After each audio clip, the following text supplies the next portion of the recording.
Mariner said some of the bodies were cut up and cooked to be eaten, which Mariner said about 40 men of these warriors actually partook in eating the flesh of their enemies. Now, we've learned that they've gotten some of these habits from when they were in Fiji, or they were in Nuku'alofa when the Fijians showed them and instructed them, yeah, when we kill our enemies, we eat them. They thought it was the Fiji maxim, right? The whole tough guy, macho thing. We kill the enemies, we eat them. Which is the second time Mariner has seen Tongans eat flesh. I know there's a lot of talk about, yeah, we used to be cannibals. They used to be cannibals. They weren't cannibals per se, but there were warriors who thought that it was a warrior type behavior to devour flesh, to actually kill and devour flesh. Mariner made sure to distinguish that these people were not cannibals, but they did eat flesh for these purposes that I just stated. Some of the women saw this happening, right? Some of this, after they went back, they're in Neafu, they're good, whatever.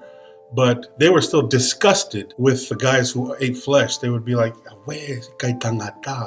they would make fun of these men. Like, get away from me, you eat flesh, human flesh, which shows you the culture that we don't do that. We don't eat flesh, but that's gross that you do. Making that distinguishment between the flesh-eating habits and what we truly believe and do. One of them is not to eat flesh, according to the women that were making fun of these guys that did, or at least disgusted of. After they got rid of all the bodies, Finau decided, all right, let's get Liu Fao out here so we can make inquiries about his alleged betrayal. They brought Liu Fao out. Finau started asking the men if they knew anything about Liu Fao or his betrayal against Finau. And he couldn't find anybody.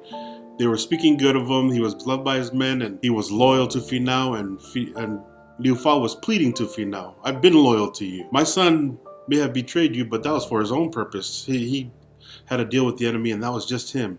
But I've always been with you. I've always been part of your cause, fought for your causes, and you see that the men are loyal to me as I'm loyal to you, so on and so forth. And so Finau softened his heart about Liu Fao, let Liu Fao free, and put him back in his post as a general in Finau Urukalala's army. The next day, Finau calls for a kava ceremony to give thanks and praise to their god. That god's name was Tupototai, and they wanted to do that to give gratitude to Tupototai for the victory that they had here in battle on Vava'u. So they set up the kava ceremony just like they set up the kava ceremony before the war.